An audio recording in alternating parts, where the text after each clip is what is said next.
Hey everyone! Today, we're going to dive into something that for decades, research has shown is a huge driver of student success, but for some reason, it still gets overlooked. We're talking about the teacher-student bond, and we're going to explore some really profound but super simple strategies from a true classroom veteran, Larry Bell. So let me just start with a big question for you to think about. What do you think is the single most undervalued factor in student success? It's a huge question, right? But the answer? Well, it might be simpler and way more powerful than you think. And this right here, this is the key. This is the core idea for our entire explainer today. It's a famous saying, and it's really Larry Bell's whole philosophy in a nutshell.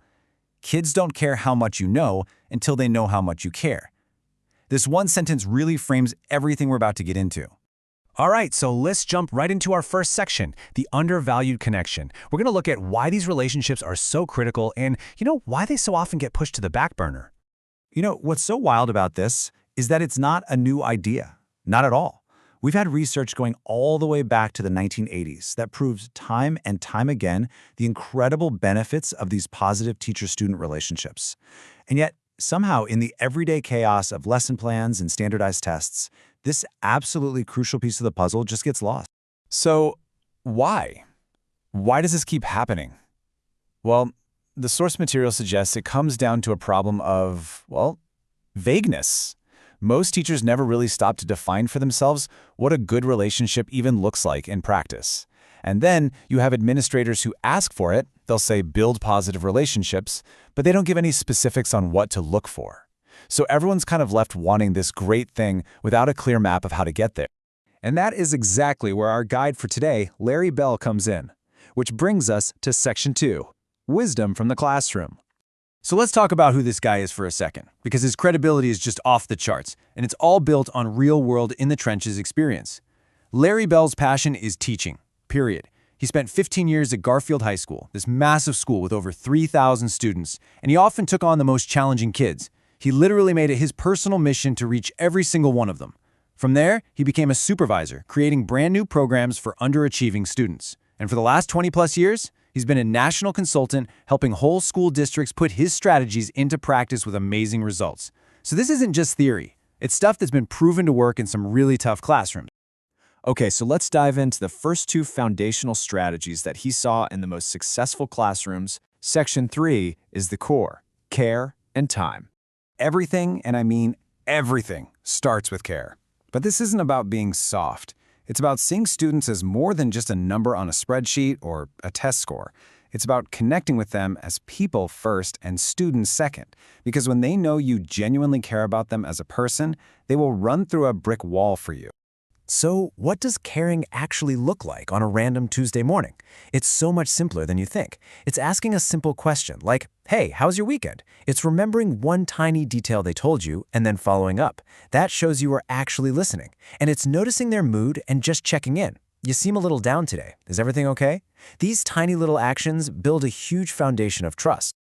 The second core element is time. And I know the first reaction for so many teachers is, I don't have any time. But Bell really challenges that idea. It's about making individual face-to-face interaction a priority. That's just how human beings connect. So it's not about finding more hours in the day, but about rethinking the minutes you already have. So how do you magically create this time? Well, one of the most powerful ways is to change how you respond when a kid is stuck. Instead of giving the answer, saying, don't worry, I'll sit with you and we'll do this together, is a direct investment of your time in them. Or you can just set aside a few moments after class. But one of the best strategies? Use group work. When you tell the class, okay, get with a partner, that frees you up to walk around the room and have those really important one-on-one check-ins. Okay, so we've got our foundation of care and time. Now let's move on to the next two strategies that really build on that and boost student confidence. That's Section 4, the boost, patience and strengths. So patience. We're not just talking about waiting. This is about being actively positive and understanding when a student makes a mistake.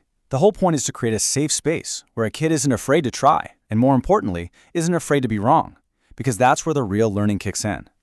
And this slide just illustrates the difference perfectly, right? Look at these two ways to respond to the exact same mistake. The first one is judgmental. It just shuts the student down. But the second one is positive and encouraging, saying something like, hey, it's okay to make a mistake. That's how we learn. We are gonna get this. That completely changes the entire dynamic. It tells the student, I'm on your team. And the final strategy is about actively pointing out your students' strengths. This is about being that person who sees their hidden talents, maybe even things they don't see in themselves. It's such a powerful way to build their confidence and help them see their own worth. And once again, the key is to be specific. A generic "good job" is fine, but it doesn't land the same way as acknowledging their effort. "You are such a hard worker." Or pointing out a very specific skill. "You are fantastic at picking out the main idea in a paragraph." That specific praise shows the student that you truly see them and what they can do. So let's pull this all together now.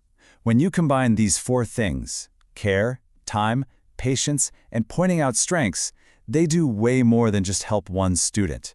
They can transform your entire classroom. This is about your lasting impact. And here's the ultimate goal. Look, this isn't just about making kids feel good, or even about getting better test scores, though that stuff usually follows. This is about rekindling the joy of teaching for you. It helps you remember why you became an educator in the first place. And at the same exact time, it unlocks the incredible, often hidden potential in your students. It's a total win-win. So we want to leave you with this one final thought. Think of it as a call to action. You don't have to go in and overhaul everything you do overnight. Just start with one small thing. What is one strength you can point out in one student tomorrow?